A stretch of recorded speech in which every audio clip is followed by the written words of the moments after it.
నారాయణం నమస్కృత్య నరం చైవ నరోత్తమం దేవీం సరస్వతీం వ్యాసం తతో జయముదీరయేత్.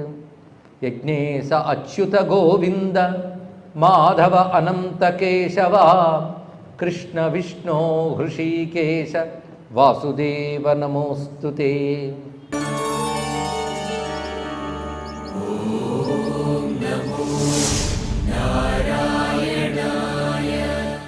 సంసారార్ణవమగ్నానాం జంతూనాం ఏకమోచనం. సంసార సముద్రంలో మునిగిన వాళ్ళని ఒడ్డున పెట్టడానికి పనికొచ్చే ఒకే ఒక్క విజ్ఞానం ఇప్పుడు చెప్పబోతున్నాను.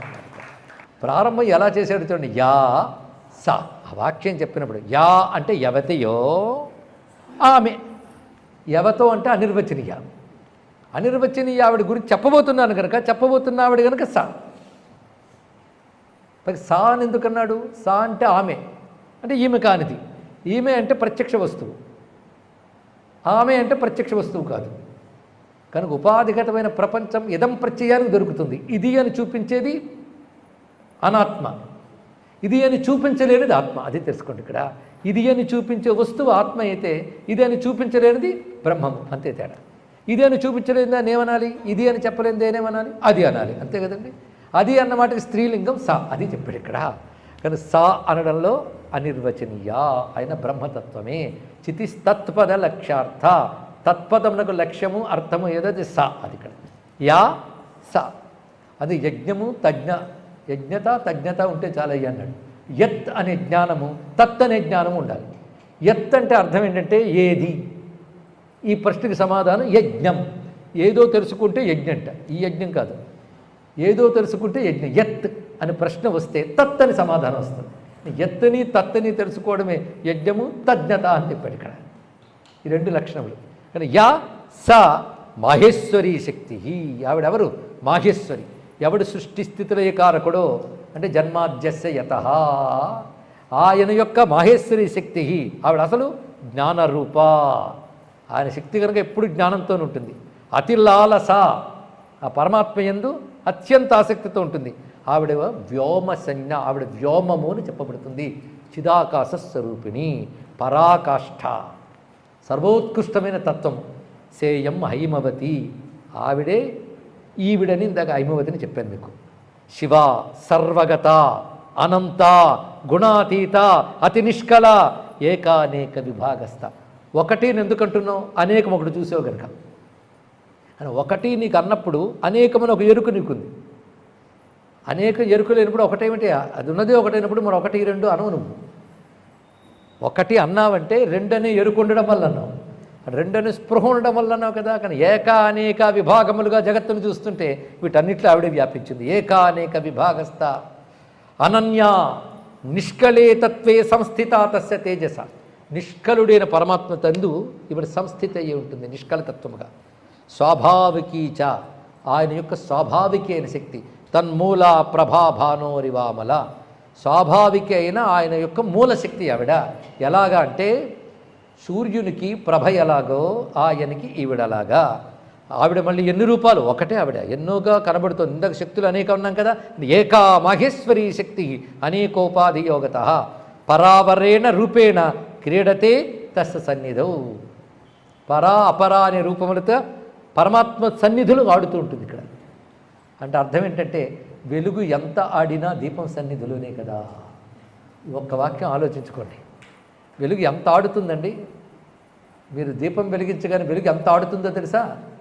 ఆ దీపం ఉన్న గదిలో అన్నిటి మీద ఆడుతుంది వెలుగు. అక్కడున్న కిటికీల మీద, గోడల మీద, ఫ్యానుల మీద, కింద మీద అంత ఆడుకుంటుంది వెలుగు, అంత ప్రసరించి. ఎంత ఎలా ఆడుతుంది? అక్కడున్న జ్యోతిని ఆధారం చేసుకుని. కనుకనే ఆవిడ తస్య సన్నిధి మాత్రేణ, ఆ బ్రహ్మము యొక్క సన్నిధితో శక్తి ఆడుతోందిట. కానీ విశ్వం అంతా శక్తి ఆట ఎవరి సన్నిధితో? ఈశ్వరుడి సన్నిధితో. కనుక నువ్వు ఆడుతున్న శక్తి ఈశ్వరుడితో కలిపి చూస్తే అది శివశక్తి శక్తి రూపిణి అని చెప్పబడుతుంది. ఆ రహస్యం. సేయం కరోతి సకలం తస్యాహ కార్యమిదం జగత్. ఆవిడివన్నీ చేస్తుంది తెలుసా ఆ శక్తి. సర్వజగత్తు చేస్తున్నది ఆవిడ. తస్యాహ కార్యం, జగత్తు ఆవిడి యొక్క కార్యం. మరి ఆయన నా కార్యం నాపి కరణం ఈశ్వరస్య. ఆయన కార్యము కాదు, కారణం కాదు, ఆయన సాక్షి మాత్రమే. ఇదొక్కటి ఆలోచిస్తే ఇందాక దీపం ఉపమానమే. వెలుగొచ్చి గోళ్ల మీద అన్నిటి మీద పడింది, దీపం పడిందా? దీపం సాక్షిగా చూస్తుంది, వెలుగు వచ్చి అన్నిటికీ అడుగుతుంది. కానీ ఆయన శక్తి విశ్వమంతా నడుపుతూ ఉంటే ఆయన కారణం కాదు, కరణం కాదు, రెండూ కాదు సుమా. కారణ కార్యములు రెండూ కావు. అయితే ఆ శక్తి 4గా ఉంది, ప్రధానంగా 4. ఆ 4గే అతీతము, సృష్టిస్థితిలయ అని చెప్పబడుతుంది. అతీతం అంటే సృష్టిస్థితులు కాని పూర్వస్థితి. సృష్టిస్థితులు 3, 4. చతస్రశక్తయో దేవ్యా స్వరూపత్వేన సంస్థితా. అవి ఆవిడ స్వరూపముగా ఉన్నాయి 4. అది పరమేశ్వరుని అధిష్టానముగా తీసుకుని వెళుతున్నాయి. ఆ శక్తుల పేర్లు శాంతి, విద్య, ప్రతిష్టాచ, నివృత్తిశ్చ.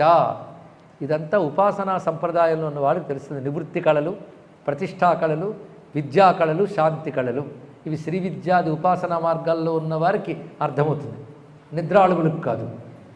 అది గ్రహించవలసిన అవసరం. అందుకే ఇక్కడ 4 శాంతి, విద్య, ప్రతిష్ట, నివృత్తి, ఈ 4 రూపాలతో శక్తి ఉంటుంది. ఈ 4ంటిని కలిపి చతుర్వ్యూహం అంటారు. ఇక్కడ చతుర్వ్యూహస్తతో దేవ ప్రోచ్యతే పరమేశ్వర. ఈ 4 శక్తికి ఉండడం చేత ఈ 4 కలవాడు చతుర్వ్యూహుడు అని చెప్పబడుతున్నాడు. 4 వ్యూహములు కలిగిన వాడు అవుతాడు. అనయా పరయా దేవ స్వాత్మానం హి సముస్మృతే చతుష్వపి వేదేషు చతుర్మూర్తిర్మహేశ్వర. ఈ పరాశక్తి చేతనే భగవంతుడు తనని తాను నిలుపుకుంటున్నాడు సుమా అన్నాడు. అంటే అర్థం ఏంటి? ఈశ్వరుడు, సృష్టిస్థితిలయ కారకుడు అనిపించుకుంటున్నది ఈ శక్తి వల్ల. అందుకని ఆవిడ లేకపోతే ఈయన లేడు అని చెప్పే శాక్తేయం కాదు ఇక్కడ చెప్పేది. శాక్తేయం ఒక మాట చెప్తుంది, శక్తికి అధీనుడు శివుడు అని. అది తంత్ర మార్గం. కానీ వేదాంతంతో కూడిన శాక్తేయం ఏం చెప్తుందంటే ఇది తత్వ మార్గం.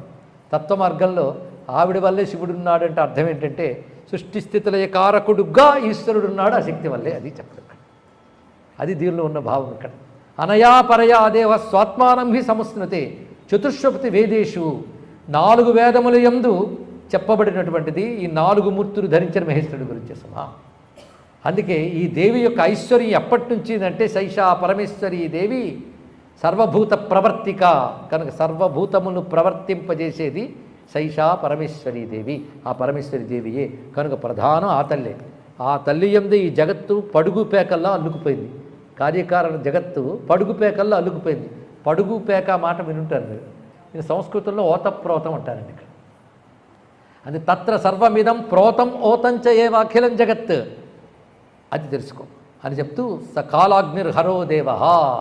ఆ కాలాగ్నిన హరుడు కాలము చేతి జగత్తంతటి చేయగలుగుతున్నాడంటే ఈ శక్తి చేతన సింహ. ప్రధానం పురుషస్తత్వం మహానాత్మ అహంకృతి కాలేన అన్యాని తత్వాన్ని. కానీ ఈ కాలాన్ని ఆధారం చేసుకుని మనం చెప్పుకున్న ప్రధానము, మహత్తు, అహంకారము, పంచభూతాలు, పంచతన్మాత్రలు ఇవన్నీ ప్రవర్తిస్తున్నాయి.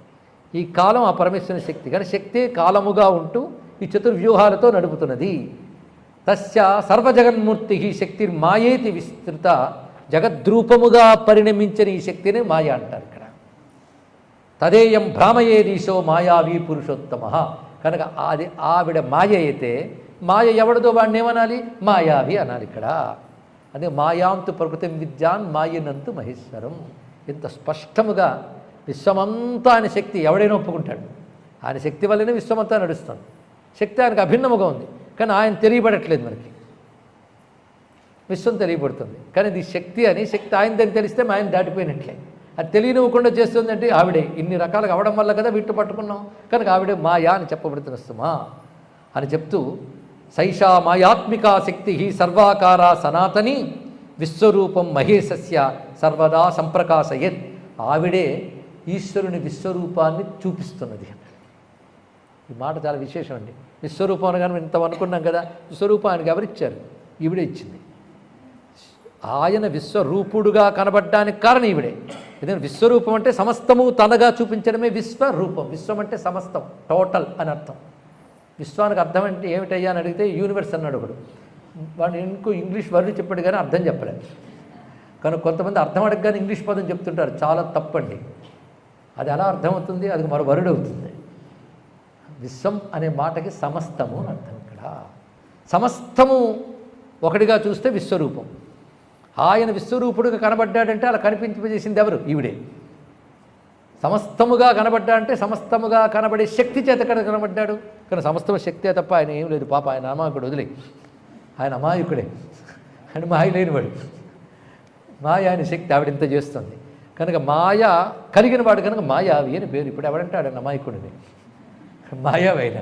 అందుకే ఇక్కడ విశ్వరూపం మహేశస్య సర్వదా ప్రకాశయేత్ అన్యాస్త శక్తయో ముఖ్యాతస్య దేవస్య నిర్మితా. ఆ శక్తి ఎన్ని శక్తులకు ఉందో తెలుసా? జ్ఞానశక్తి, క్రియాశక్తి, ప్రాణశక్తికి. నువ్వేది చెప్పు శక్తి అంటావు. ప్రాణశక్తి, శక్తి అంటే సమర్థత. ఇవాళ అసలు గది నుంచి ఇక్కడికి రావద్దు, అదొక శక్తి. వింటే అర్థం కావద్దు, అదో శక్తి. నిద్రపోవద్దు, అదో శక్తి. అన్ని శక్తి. శక్తి లేనిది ఏముందయ్యా? కనుక సర్వము శక్తే. కనుక శక్తికి ఇన్ని రూపాలు ఉన్నాయా? కానీ ఇచ్ఛా, జ్ఞాన, క్రియా, ప్రాణ. ప్రాణశక్తి అన్నాడు కానీ క్రియాశక్తి ఎందుకని లేదంటే ప్రాణ క్రియ రెండో ఒకటి. ప్రాణం అంటే చేష్ట కలిగించున్నది అని అర్థం. ప్రాణితి చేష్టాం కరోతి ఇది ప్రాణ. ఏది ఉండడం వల్ల కదలిక క్రియ అనేది జరుగుతుందని ప్రాణమని. కానీ క్రియలో ప్రాణం కనబడుతుంది. అందుకే ఇక్కడ జ్ఞానశక్తి, ప్రాణశక్తి అనడంలో ఇది అర్థం. అదేవిధంగా సర్వేషాం శక్తినాం శక్తిమంతో. ఇన్ని శక్తులైనప్పుడు ఆ శక్తులకు ఆధారంగా శక్తిమంతులు కూడా వచ్చారు. రకరకాల శక్తులు లోకంలో వచ్చినప్పుడు శక్తిమంతులు వస్తారు. అదే శక్తి ఎన్ని రూపాలు ధరించిందో ఈశ్వరుడు శక్తిమంతుడుగా అన్ని రూపాలు ధరించి వచ్చాడు ఇక్కడ. కానీ జగత్తంతా శక్తిమంతులతో ఉన్నది. శక్తిమంతులు అంటే ఎవరు? శివశక్తులు. కానీ జగత్తంతా శివశక్త్యాత్మకమే. ఇందాక అధ్యాయంలో జగమంతా హరిహరాత్మకం అన్నాడు, ఇప్పుడు జగమంతా శివశక్త్యాత్మకం అన్నాడు. కలిపి రెండు ఒకటే అంటున్నాడు ఇక్కడ తెలుసుకోవాల్సింది. ఇక్కడ కానీ శివశక్త్యాత్మకం ఇది. సర్వేషామేవ శక్తీనాం శక్తిమంతో వినిర్మితా మాయయైవాద విప్రేంద్రా సాచ అనాది అనశ్వర. ఆ శక్తి అనాది, నాశనము లేనిది. సర్వశక్త్యాత్మక మాయ దుర్నివార దురత్యయా.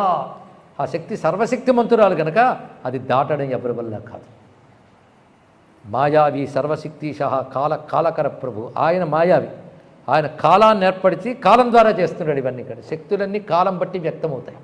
సృష్టి వ్యక్తమైందంటే ఒక టైం, స్థితి ఒక టైం, సంహారం ఒక టైం. ఎన్ని కాలం మీద వెళ్తున్నాయి కనుక శక్తులన్నీ వ్యక్తమయ్యేది కాలం. కానీ పరమేశ్వరుడు కాలస్వరూపుడి వాటి నుంచి శక్తిని చూపిస్తున్నాడు సుమా. ఏకాశక్తి శివ ఏకోపి శక్తిమానుచ్యతే శివ. మొత్తానికి అనేక శక్తులు, అనేక శక్తిమంతులు అన్నా కలిపి ఒకటే తెలుసుకో. ఒకటే శక్తి, ఒకటే శివుడు, ఇంకోటి లేదు. ఏకాశక్తికి శివ ఏకోపి శక్తిమానుచ్యతే శివ. శక్తయ శక్తిమంతోన్యే సర్వశక్తి సముద్భవా. వాళ్ళిద్దరి నుంచే సర్వశక్తులు, శక్తిమంతులు ఏర్పడ్డాయి. అందుకే శక్తిమతోర్భేదం వదంత్యపరమార్థత అభేదం చానుపశ్యంతి యోగినస్తత్వచింతకా. ఇదంతా జ్ఞానం అండి, మరొకటి కాదు. శక్తికి శక్తిమంతునికి పరమార్థత భేదము లేదు. అభేదమును తత్వచింతకులేని యోగులు మాత్రమే చూస్తారు. ఈ చెప్పడంలో అర్థం ఏంటో తెలుసా? మొత్తం సారంగా శక్తి అందరికీ అనుభవంలో ఉంది విశ్వంలో. ఉదయం లేచి సూర్యుడి నుంచి వీటి నుంచి నీలో అన్నిట్లో శక్తి గారు తప్ప ఇంకోటి అనుభవంలో లేదు. కానీ శక్తి అంతా పరమేశ్వరునిది, వారెవరికి భేదం లేదని తెలుసుకుంటే శివశక్త్యాత్మకంగా జగత్తును చూస్తాం. చూస్తున్న వాణియందు శివశక్త్యాత్మకం ఉంది, అది తప్ప మరొకటి లేదని ఎరుకు కలుగుతుంది. అది దీని యొక్క సారాంశం తెప్పదలుచుకున్నాడు. కనుక ఎవరైతే శివశక్తుల యందు పరమార్థ దృష్టిలో భేదము లేదని తెలుసుకుంటారో వాళ్ళు యోగుల్లో శ్రేష్ఠులు. కానీ యోగుల్లో శ్రేష్ఠులు అలా ఉంటారు కనుక వాడు శివశక్తులకి వేరుగా ఏది చూడరు. ఆ ఎరుక నిలబడితే అదే మోక్షం అవుతుంది, అదే జ్ఞానం. కానీ ఈ అధ్యాయం అంతా శివశక్తి జ్ఞాన అధ్యాయం మొత్తం చెప్తున్నాడు. శక్తయో గిరిజాదేవి శక్తిమానద శంకర. ఈ శక్తులన్నిటి సమూహ స్వరూపమే గిరిజాదేవి, పార్వతీదేవి. శక్తిమంతులు అని అందరినీ చెప్పిన వాళ్ళందరూ ఏకస్వరూపుడు శంకరుడు. కనుక ఇప్పుడు చెప్పిన శక్తిమతోర్భేదం వదంచ పరమార్థత వాక్యం యథాతథంగా సూత సంహితలో ఉన్నది. ఇక్కడ అంటే పురాణాల్లో ఒక చోట చెప్పింది మరొక చోట చెప్తూ ఏకవాక్యత తీసుకొస్తున్నాడు ఇక్కడ. ఇది పురాణములు ఎందు శాస్త్రములందు బాగా చెప్పబడింది. దీన్ని బట్టి తెలుస్తున్నది ఏంటంటే అనుభవయోగ్యమైన ప్రపంచమంతా శక్తితో ఉన్నది. మీరు సూర్యుడి నుంచి వెలుగుని శక్తిని పొందుతున్నారంటే అనుభవిస్తున్నారు. ఎందువల్ల? శక్తి. కానీ శక్తి అనుభవ స్థానంలో ఉంటుంది. ఈ శక్తి నిజానికి ఎవరి యొక్క వస్తువు? ఈశ్వరునిది. కానీ భోగ్యము శక్తి, భోక్త శివుడు. ఇది తెలుసుకో ఇక్కడ అన్నాడు. దీనికి మరొక్క శబ్దంలో ఈ శక్తి భోగ్య వస్తువు. భోగ్య వస్తువుకి భగము అని పేరు. ఇది నిరంతరం పెరుగుతూ ఉంటుంది. ప్రకృతి నిరంతరం పెరుగుతూ ఉంటుంది కనుక భం వృద్ధిం గచ్చతి ఇది భగ. ఇదంతా ఎవడిదో వాడు భర్గ. ఇది అర్థమయ్యా. ఆ భర్గుడిని ఉపాసిస్తున్నాను అనేటువంటిది గాయత్రి మంత్ర పరమార్థం. కానీ భర్గుడు ఆయన ఇది భోగ్యా విశ్వేశ్వరీ దేవి మహేశ్వర పతివ్రత. ఈ శక్తి అంతా ఈశ్వరునికి భోగ్య వస్తువు, మనకు కాదు. కానీ భోగ్యముగా ఉన్నటువంటి శక్తి పతివ్రత అంటే శివునికి మాత్రమే చెందినది. అది పతివ్రత శబ్దానికి అర్థం కదా. అందుకే భోగ్యా విశ్వేశ్వరీదేవి మహేశ్వర పతివ్రత ప్రోచ్యతే భగవాన్ భోక్త. భగవానుడైన శివుడు భోక్త అనిపించుకుంటాడు. అంటే శక్తి అనుభవం ఈశ్వరునిది. కపర్దీ నీలలోహిత మంతా విశ్వేశ్వరో దేవ శంకరో మన్మథాంతక ప్రోచ్యతే మతిరీశాని మంతవ్యాచ విచారిత. అంటే శక్తి ఆవిడ శక్తిమంతుడు ఆయన, భోగ్యం ఆవిడ భోక్త ఆయన. అదేవిధంగా మంతా విశ్వేశ్వరుడు, మతి ఆవిడ అన్నాడు. మంతా మతి, మతి పని ఏమిటి? బుద్ధి పని ఆలోచించడం. కానీ ఆలోచన అమ్మవారు, ఆలోచించే బుద్ధి ఈశ్వరుడు. ఇది తెలుసుకో. కనుక మంతా విశ్వేశ్వరో దేవ శంకరో మన్మధాంతక ప్రోచ్యతే మతి ఈశాని. మతి ఈశాని, మంతా శివుడు. వారిద్దరి యొక్క ఏకత్వం ఈ విధంగా వివరిస్తూ ఏతత్ పదశ్యతం దివ్యం దేవ్యా మాహాత్మ్యం. ఇప్పుడు నేను చెప్పిందంతా దేవీ మహాత్మ్యం అని అడిగితే మొత్తం జగత్తంతా దేవీ మహాత్మ్యం, మరొకటి కాదు. ఈ జగత్తు అంతా దేవి యొక్క మహిమ, మరొకటి కాదు. కానీ దేవీ మహాత్మ్యం అంటే జగత్. దేవీ మహాత్మ్యం ఈజ్ ఈక్వల్ టు జగత్. కానీ జగత్తులో జరుగుతున్న ప్రతిదీ ఆమె మహిమే, ఆమె మహిమ. ఆమె ఎవరు? ఆయనది. ఇదే తెలుసుకోవాలి. జగత్తులో చూస్తున్నదంతా ఆమె మహిమే, ఆమె ఆయనది. ఇది మొత్తం జ్ఞానం. ఎంతకంటే తెలుసుకోవాల్సిన జ్ఞానం మరొకటి లేదు. చెప్పేశాను నేను శర్మిష్ఠం. సర్వ వేదాంతవాదేశి నిశ్చితం బ్రహ్మవాదిభి. బ్రహ్మవాదులు వేదాంతములను నిర్ధారించినది ఇదే. కనుక ఈ శక్తిమంతుడి యొక్క అసలు స్వరూపం ఏకం, సర్వగతం, సూక్ష్మం, కూటస్థం, అచలం, ధ్రువం. యోగినస్తత్ ప్రపశ్యంతి మహాదేవ్యా. ఈ మహాదేవి యొక్క అసలు స్వరూపం ఈశ్వరునితో అభిన్నం. ఈశ్వరుడు అసలు తత్వం ఏదో అప్పుడు ఆవిడది అదే అవుతుంది. అని ఏకం, నిర్మలం, నిర్వికారమైనప్పుడు ఆయనది కనుక అలాగే ఉంటుంది. ఆవిడ లోకం వైపు వచ్చినప్పుడు అనేక రకాలుగా గోచరిస్తుంది. తత్వత ఆవిడ స్వరూపం అది. ఆ తత్వస్వరూపం అమ్మవారిది, అది తెలుసుకోవాలి. తత్వస్వరూపంగా అమ్మవారిని గ్రహించాలి. అప్పుడు ఆవిడ పరబ్రహ్మస్వరూపిణి అంతే. ఇక్కడ శక్తులుగా జగత్తు నిర్వహించినప్పుడు అనేకముగా చూస్తున్నాం. కానీ ఈశ్వరునిది అయినప్పుడు ఈశ్వరుడు అసలు స్వరూపం ఏమిటో అదే ఈవిడ అవుతుంది. కానీ పరబ్రహ్మస్వరూపం. అందుకే ఆవిడ అసలు స్వరూపము ఏకం, సర్వగతం, సూక్ష్మం, కూటస్థం, అచలం, ధ్రువం, ఆనందం, అక్షరం, బ్రహ్మ, కేవలం నిష్కళం పరం. అది మహాదేవ్యా పరంపదం. మహాదేవి యొక్క పరమస్థానం, పరమస్వరూపం అది సుమా. అది యోగులు మాత్రమే చూడగలరు. కనుక మొట్టమొదటి విశ్వం కనబడుతున్నంతసేపు ఇది శక్తి అని తెలుసుకుంటూ, ఈ శక్తి ఈశ్వరునిది అని తెలుసుకుని ఆ నిరంతర భావన క్రమంగా గ్రహించి ఆ శక్తి యొక్క అసలు స్వరూపం నిశ్చలమైన బ్రహ్మతత్వమే ఎరుకలోకి వెళ్ళాలి. ఇది యోగులు మాత్రమే గ్రహించగలరు. అందుకే పరాత్పరతరం తత్వం శాశ్వతం శివమచ్యుతం. ఆ పరాత్పర తత్వాన్ని అచ్యుతమని, శివమని, శాశ్వతమని, సర్వోత్కృష్టం అంటారు. అది కనబడుతున్న ప్రకృతిలో అది లీనమై ఉంది. అది గొప్ప రహస్యం అండి. ప్రకృతికి అతీత తత్వము ప్రకృతిలో లీనమై ఉంది. అది సులభం మనకి. అందుకే అనంత ప్రకృతో లీనం దేవ్యా తత్పరమం పదం. ఇంతవరకు పరమం పదమును సర్వోత్కృష్టం ఏం చెప్పామో అది ప్రకృతి యందు లీనమై ఉంది. తస్య ప్రకృతి లీనస్య యప్పరస్స మహేశ్వర. ఎప్పుడు చదివేస్తుంటా, సన్యాసం వస్తే చాలు అడుగు గుడ్డ కట్టేసి అంటూ ఉంటావు. దాని అర్థం ఇదే అన్నాడు ఇక్కడ. ప్రకృతి లీనము అంటే ఏది పొందవలసిన పరతత్వమో అది ఎక్కడో దూరంలో లేదు, ప్రకృతిలో లీనమై ఉంది. ఇక్కడ ఆ లీనమై ఉంటూ నిర్వికారంగా ఏది ఉందో అది అసలు అమ్మవారి యొక్క స్వరూపం. అది పొందాలి. అదే అనంత ప్రకృతో లీనం దేవ్యాహ పరమం పదం. సంస్కృత భాషలో దేవ్యాహ అంటే స్త్రీలింగ శబ్దంలో షష్ఠీ విభక్తి. ఆ దేవి యొక్క పరమం పదం, పరమస్వరూపము ఇప్పుడు వర్ణించిన కూటస్థం, అచలం, ధ్రువం, అక్షరం, పరమం బ్రహ్మ. అది తెలుసుకోవడమే పరమార్థం సుమా. అది ఆవిడ దయ లేకపోతే తెలుసుకోలేరు. ఆవిడ మహిమ చేతే జగత్తు నడుస్తుంది. ఆవిడ ఎవరిని తరింపజేయదలుచుకుందో వాడికి తన మహిమతో ఈ జ్ఞానాన్ని ఇచ్చి తన స్వస్వరూపాన్ని అవగతం చేస్తుంది. శుభం నిరంజనం శుద్ధం నిర్గుణం ద్వైతవర్జితం. ఆ తత్వం తెలిసే రెండు లేదు, ఒకటే తత్వం. అది ద్వైతవర్జితం అంటే అద్వైతం, అభిన్న భావం ఏర్పడుతున్నది. అది ఆత్మోపలబ్ధి విషయం. ఆ జీవుడు తన సాధన ద్వారా దాన్ని తెలుసుకోగలడు. అది దేవ్యాహ పరమం పదం. అసలు ఆవిడే ధాత్రి, విధాత్రి, బ్రహ్మ, విష్ణు, రుద్ర ఎవ్వరు కాసుమ ఉన్నదంతా ఆవిడొక్కరే. శైషా ధాత్రి విధాత్రి చ పరమానందమిచ్చతాం సంసారతాపానఖిలాన్ నిఘంతి ఈశ్వర సంశ్రయాత్. ఆ ఈశ్వరుని ఆశ్రయించడం వల్ల జీవుడికి సంసార తాపమంతా పోగొట్టేది ఆ తల్లే. కనుక ఎవడికి మోక్షం కావాలనుకున్నాడో వాడు ఆవిడ కాళ్ళు పట్టుకోవాల్సిందే, మరి గతి లేదు. తస్మాత్ విముక్తిమన్విచ్చన్ పార్వతీం పరమేశ్వరీం ఆశ్రయేత్ సర్వభూతానాం ఆత్మభూతాం శివాత్మికాం. కనుక ఎవడి ముక్తి కావాలనుకున్నాడో వాడు పరమేశ్వరి అయిన పార్వతిని ఆశ్రయించాలి. ఆ పార్వతి సర్వభూతములకు ఆశ్రయమైనది, ఆత్మగా ఉన్నది, శివస్వరూపమైనది. మూడే. సర్వభూతములకు ఆశ్రయం ఉంది, ప్రతివారులో ఆత్మగా ఉన్నది ఆ తల్లే. ఆవిడే శివాత్మికాం, శివని స్వరూపము. అలాంటి ఆమెను పుత్రికగా పొందాడయ్యా. ఎవరు? హిమవంతుడు. అమ్మయ్య మన కథలోకి వచ్చేసాం.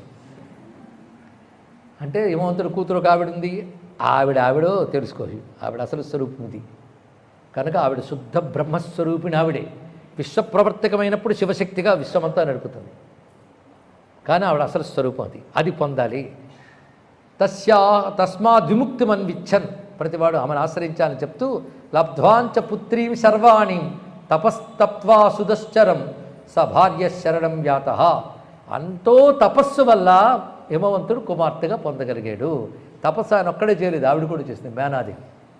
అలాగా పుత్రిక కలిగాక చాలా సంతోషించారు.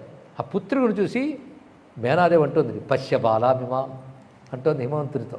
చూసావా ఈ బాల రాజీవ సదృశాననం, పద్మం లాంటి ముఖంతో ఎంత అందంగా ఉన్నదో, మనకు కూతురుగా కలిగింది.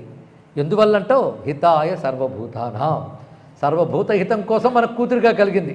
అంతేకాదు జాతాత తపసా వయోహో, మన యొక్క తపస్సుకి ఫలంగా లభించింది. ఎన్ని తపస్సులు చేసామో ఇలా చూడగలిగామంటే పిల్లని చూస్తున్నట్టు ఆయన ఒకసారి ఆ ప్రేమగా. అంటే ఆవిడెవరో తెలిసింది, మామూలుగా బాల అని కాకుండా జగద్ధితం కోసం వ్యక్తమైన పరాశక్తి అని రూపంతో చూడగానే వాడు చిన్న నవ్వు నవ్వింది బాల. అంతే, రూపం ఒక రంగు కనబడింది దానికి. ఎలా కనబడిందో చూడండి.